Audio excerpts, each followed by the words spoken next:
Alessandro Ferraresso, so the last but not the least, and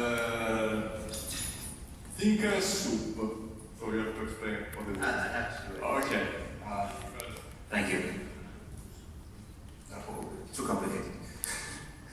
Okay, so I'm the last one to speak today, I've learned, so I'll try to be as short and painless as possible, I promise.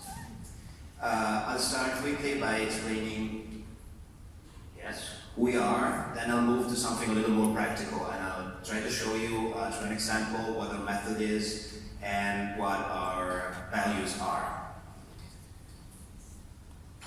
It's almost impossible to read. Okay. So, first of all, who we are. I'll make it very, very brief. We are a startup, yes. We can be defined as a creative and communication agency. We are a spin-off from the Italian design school, Scuola Italiana Design, and we are currently located inside, you've heard the presentation a few hours ago, inside StarCube, which is the incubator of the University of Padua.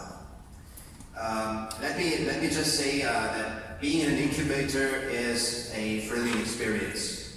Not just because you, of course, have a lot of advisory, you have courses, you have events, you are helped in many ways, but mostly because you're surrounded by a lot of companies that do the same things that you are doing, meaning implementing something that didn't exist. And so there is a great chance for sharing and learning, even from people that work in completely different products or services.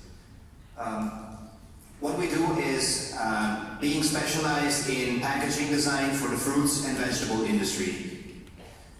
The decision to specialize this way is easily explained. This industry, fruits and vegetables, and I mean even transformed, like cooked or dried up, is enormous, extremely complicated, and it is also very rapidly changing. This industry requires a lot of expertise, not only about the product, but also about the packaging materials and the packaging processes. So this is who we are. These are the four members of this startup, surrounded by a network of freelancers that work together with us.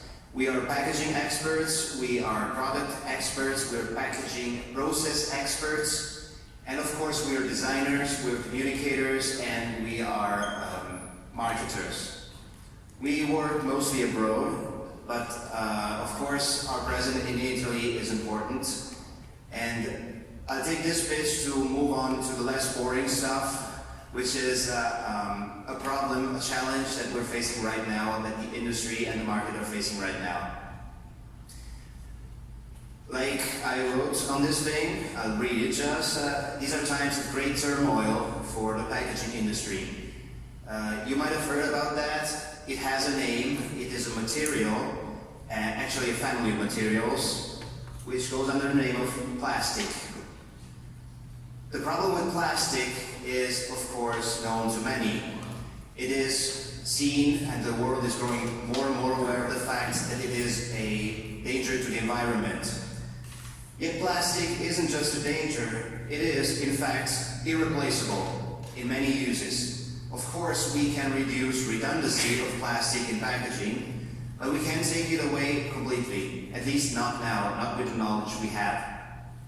This is because plastic is an incredibly versatile element. First of all, it is crucial in keeping products intact for a long period of time, meaning what we in this business call shelf life. And this translates itself into less food waste. Food has a longer life, therefore there is way less waste than without plastic. Second, I can tell you that plastic is also crucial for keeping transportation costs down, because packaging allows to stock more, and therefore you have to see it as less trucks running through the streets, so less pollution and less carbon dioxide. Finally, plastic is important because it is important for hygiene, keeping hygiene of the product, and traceability. You'll know exactly where your product comes from. which you can't do if it's not packaged. Not with certainty, at least. The problem is, of course, plastic is also dangerous. So what do we do? A few years ago, a new trend arose in the market. The trend of so-called biodegradable packaging. I'm talking about plastic made from organic material instead of fossil fuels. It seemed and was presented as the solution to all evil, evil being, of course, fossil-based plastic.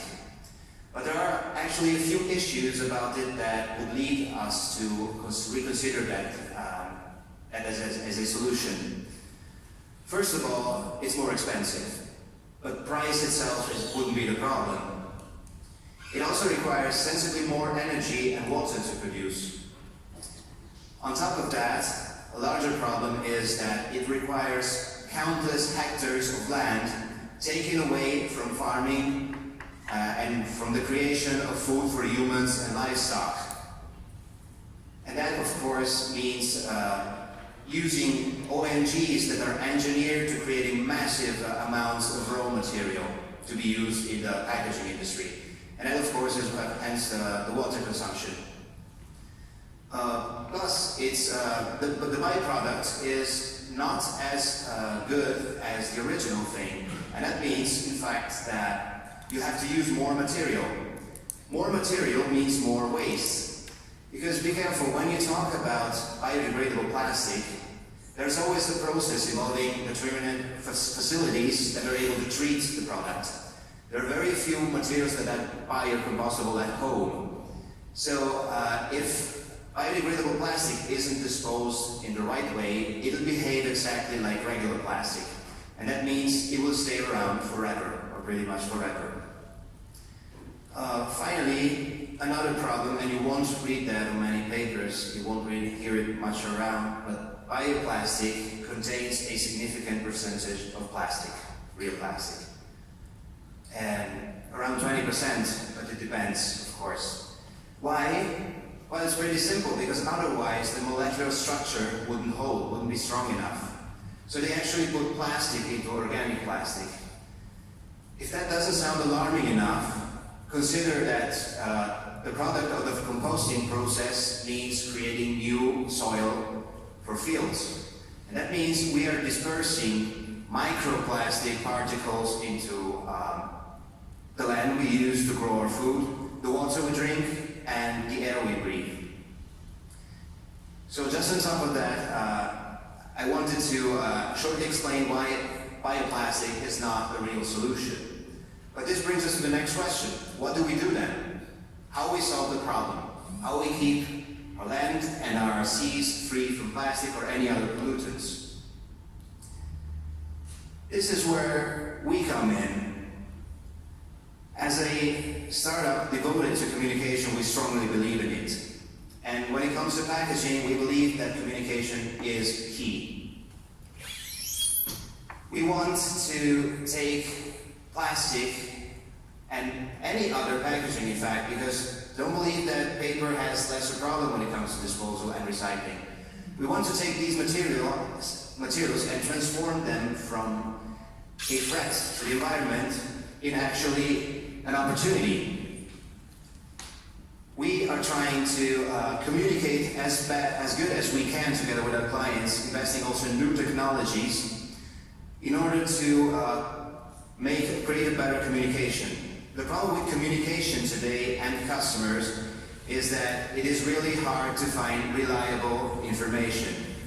Everything we have is fear running through social media, posted by inaccurate news reports, and that leads to the fact that there is a lot of confusion. Confusion means also that we are going to face a problem, a clog, at the very beginning of the circular economy, so-called, the economy of recycling. If consumers aren't aware and don't behave in the right way, it won't work. So you can see a few examples of traditional methods of communications, like easier to read. And then we have new technologies. You can recognize in the middle, of course, a QR code that can lead to an app or to a landing page. You can see on the right a Facebook Messenger code, which allows to automatically start a chatbot in order to communicate directly with your packaging and ask it if it's recyclable and how, or where it comes from, or any other information the company wants to put in there. Finally, on the left you see NFC. That's a tiny technology used to pay with your phone instead with your card. Well, you can also use it to transfer simple informations from a chip to a smartphone. So you can directly see on your phone when you pass in front of a packaging if it is actually recyclable. But we won't stop here. We're actually developing right now with a few partners a new open source protocol that would allow at a glance consumers to see if the packaging they hold in hand is actually recyclable or not. It works in our ideas, we haven't fully developed it yet. It works like a traffic light. Red means non-recyclable, green means recyclable. You see it in a second from the other side of the shelf. Brown, I don't know if it's, yeah, it looks brown there, good. Brown means compostable. And finally, yellow means that action is required. For example, to separate different parts of the same packaging and put them in different places.